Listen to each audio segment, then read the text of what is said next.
Hey guys, let's talk about a really cool feature in Excel where you can take data that's jumbled together in one cell, and you can split it out into multiple cells. And this is an issue that I would come across occasionally as a teacher when I would try and look at data from another system where you could like Skyward, you could export it to Excel, that kind of stuff. And some of the information would get grouped together like this, and it didn't make any sense grouped together. It would make a whole lot more sense if I could break this apart. So the way I'm going to do this is I'm going to highlight the cell, and you can see it's got my name, it's got a full address and a phone number all in this one cell. So if I want to make this spread out over a couple cells, I can go over to Data and then select this Text to Columns. Okay, so with Text to Columns, I can you can, right now it's set up as fixed width, but we want it to be delimitated, and this means that we're going to tell it how to separate this out. So the default way is just tabs, and everything is all in one column still. But this information that is in this example, you could see it's separated out by commas, and that is pretty common when you're importing from some kind of external resource that they would have commas. Now, if there was a period, let's say that there was a period after TX there, that's not a common thing here, but I could click other and then type in a period, and that way it would put another break there after Texas.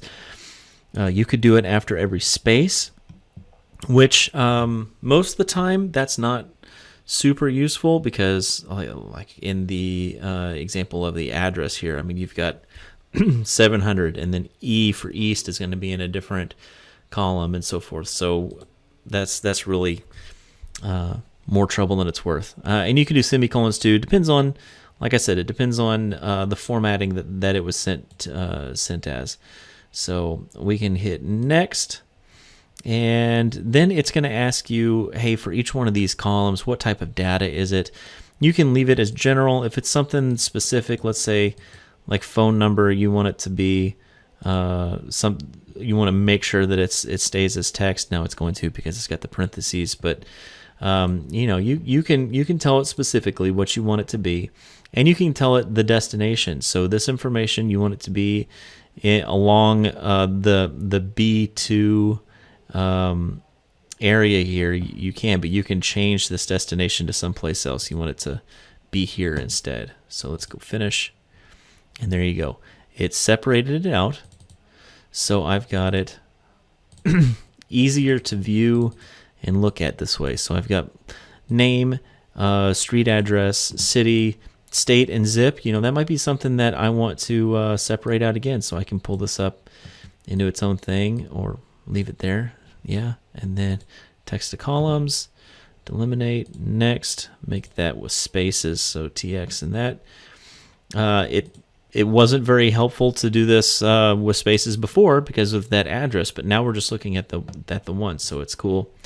Add that, and then destination wise, let's look at where do we want this to land. We don't want it to be right here. You leave it right here, we might run into some trouble. See, reference isn't available.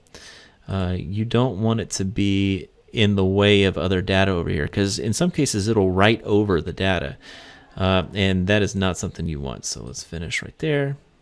Okay, so it's based off of that.